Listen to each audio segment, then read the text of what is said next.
मी शिवशंकर पाटील कलंबरकर, स्वाभिमानी शेतकरी संघटनेचा युवा मराठवाडा अध्यक्ष।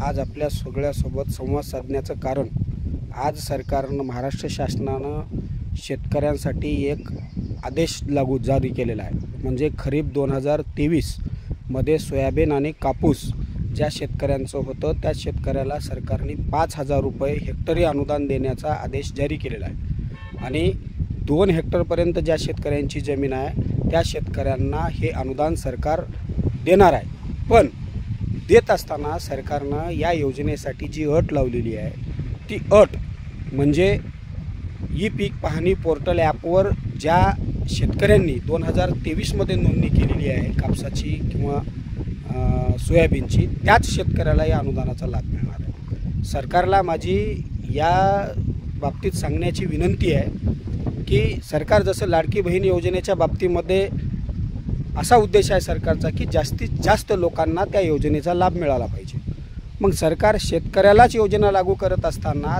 ती लागू करत असलेली योजना जास्तीत जास्त शेतकऱ्यांना मिळण्यासाठी ती योजना आणायची आहे का कमीत कमी शेतकऱ्याला ती योजना मिळाली पाहिजे याच्यासाठी योजना आणायची आहे। मग आता जर ई पोर्टल पाहणी जे ॲप आहे त्या ॲपवर जर कापूस आणि सोयाबीनची नोंदणी केलेल्याच लोकांना जर हा अनुदान द्यायचा असेल तर गावात असे किती शेतकरी निघणार आहेत, राज्यात असे किती शेतकरी आहेत? 100 शेतकऱ्यांमध्ये 5 शेतकऱ्यांचाच त्यामध्ये नोंदणीचा सहभाग असेल, मग 95 शेतकऱ्यांना त्याचा लाभ मिळणार नाही। म्हणजे ही योजना सरकारची कशी आहे, सरकारकडून किंवा एखाद्याकडून खोबरेल तेलाचं वाटप चालू आहे, पण ते तेल कोणाला दिलं जाणार आहे ज्याच्या डोक्यावर केसच नाही, मग काय उपयोग आहे?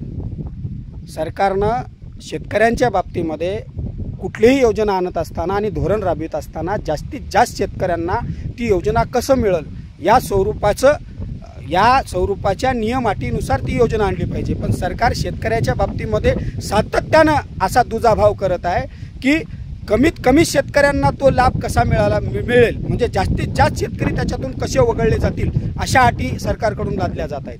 आणि लोकांना असं, इतर लोकांना शेतकरी सोडून असं इतरांना असं वाटतंय की बाबा शेतकऱ्यांना सरकार सातत्याने काहीतरी देते, पण देत असताना जे अटी सरकारकडून लावल्या जात आहेत त्या अटीमुळं 5% शेतकऱ्यांना त्या योजनेचा लाभ मिळत आहे। म्हणून सरकारनं जो आज अध्यादेश जारी केलेला आहे की 2023च्या खरीपामध्ये सोयाबीन आणि कापूस लागवड केलेल्या शेतकऱ्यांना हेक्टरी 5,000 रुपये जे अनुदान देणार आहे 2 हेक्टरच्या मर्यादापर्यंत, जरी 2 हेक्टर शेतकऱ्यांनाच ते जर लाभ मिळत असला तर काही अडचण नाही, पण ई पोर्टल ॲपवर नोंदणी केलेल्याच शेतकऱ्यांना त्याचा लाभ मिळणार आहे हा जो अट आहे ती अट रद्द झाली पाहिजे। आणि सरसकट 2023च्या खरीपामध्ये जेवढ्या लोकांनी सोयाबीन आणि कापसाची लागवड केली त्या सगळ्याच लोकांना ही हेक्टरी 5,000 रुपयाचे अनुदान मिळाली पाहिजे। आणि ई पोर्टल पाहणीवर ॲपवर जी नोंदणीची अट आहे ती रद्द झाली पाहिजे अशी मी या ठिकाणी मागणी करतो। अन्यथा सरकार हा जो शेतकरी आहे उद्याच्या निवडणुकीमध्ये सरकारला स्वतःची जागा दाखवल्याशिवाय राहणार नाही, याची दखल सरकारनं घेतली पाहिजे। आणि ही जी अट आहे ही पोर्टल पाहणीवर नोंदणी केलेल्या शेतकऱ्यांनाच लाभ ती तात्काळ रद्द केली पाहिजे असा मी सरकारला इशारा देण्यात देतो। अन्यथा हे शेतकरी उद्या सरकारला त्यांची जागा दाखवल्याशिवाय राहणार नाही, एवढंच मी या माध्यमातून आपल्याला सांगतो।